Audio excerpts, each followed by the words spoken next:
Everything that matters needs a system, and everything matters is one of my favorite sayings. My name is Dr. Paul Goodman. I've been a dentist for 18 years and a practice owner for 15 years. As a dentist, we learn a lot about clinical techniques. First use etch, then use bond, then put in composite. We learn systems. But what about systems for our words? To streamline challenging patient interactions. Answers to questions that we get over and over and over again. And also, things that we can say to be more likable to our patients. Because if you're a dentist or work in a dental office, I guarantee that over the past week, you've said something really weird to a patient. You've said to another human being things like, "We can't do a bridge here, Millie. Your teeth on either side, they're virgins." Does that sound normal? It doesn't. Poor Millie's thinking, what about the teeth with the big fillings in the back, huh? They are very promiscuous, Millie. They're going out. No one knows what they're doing. So let's talk less weird. Let's figure out ways to streamline challenging patient communication. Let me give you a few tips here. So people will ask you a lot of questions when they're sitting in this chair like I am. And they're worried, afraid, anxious, think it's going to hurt, think it's going to be expensive. Our goal is for them not to be confused. Our goal is for them to feel heard and listened to. So whatever question you are asked, what does my dental insurance cover? Do implants hurt? How long is this going to take? Here's a system for what you can say in return.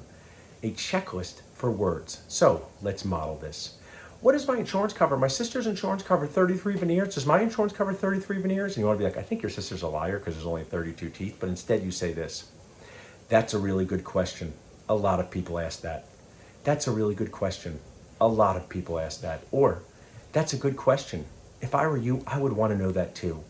Gives your brain a chance to think. Lets the person feel heard. Then you launch into a word system. So after you say, that's a really good question, I would want to know that too. That's a really good question. A lot of people ask that.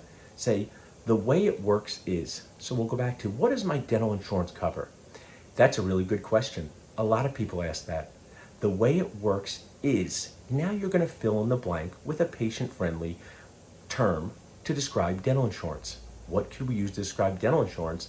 Because it's not really insurance. One of my favorite ways is a coupon. That's a really good question. I would want to know that too if I were you. A lot of people ask that question. The way it works is dental insurance acts a lot like a coupon. It's a benefit that acts like a coupon. But one of those coupons with blackout dates or restrictions, you know, when you fly on certain airlines, you can't fly on certain dates because of blackout dates. Or you go to a store and you say, does my coupon work on this brand? And they say, not this brand, the brand that nobody likes. So dental insurance acts a lot like a coupon. A benefit that acts like a coupon with blackout dates and restrictions. Then you finish it with, we are going to do the best job possible to maximize the benefit of your coupon. Just 4 to 5 sentences. Let's put them together. This will help you. If you do just this one thing, teach your whole team to say this to patients. What does my dental insurance cover? That's a really good question. A lot of people ask that. I would want to know that too. The way it works is dental insurance acts a lot like a coupon. A benefit that acts like a coupon with restrictions or blackout dates. We are going to do the best job possible to maximize the benefit of your coupon. So instead of saying insurance, say coupon. Hold yourselves accountable. Hold your team accountable. I have a whole list of A to Z words. Don't say this, say this. Don't say this to seem weird, say this to seem likable. Here's another one right now. Stop saying the F word. It's so unlikable. What's the F word? Fail. Patient comes in, they have the cavity underneath a crown. It's been in their mouth for 17 years, don't you say? Sorry, Millie, your crown has failed. Know what Millie hears? You, also kind of a failure.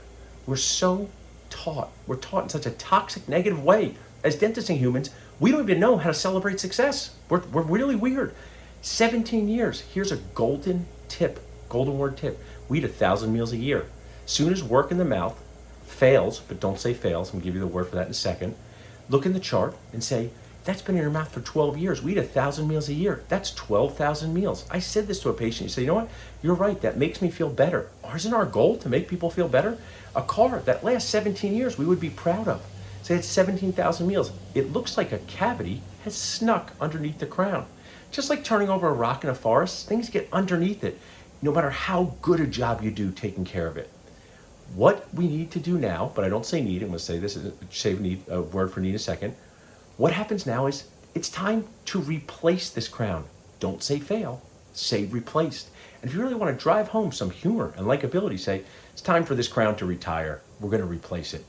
This is how you talk to patients like people, not like weird other dentists. Don't create some weird anxiety in people by saying virgin, failure. I like this one.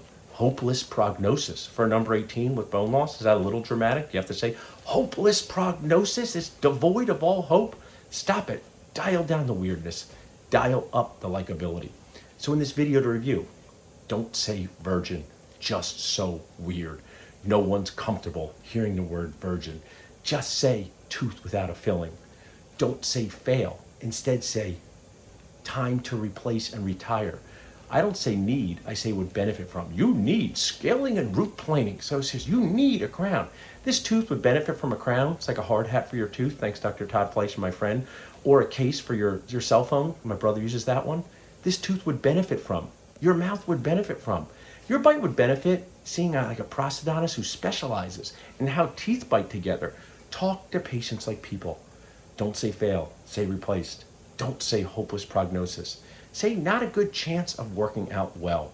There's so many ways to replace words. Use different words so patients understand you and they're not confused, like you, and feel like they are listened to. So hopefully some of these word systems will help you.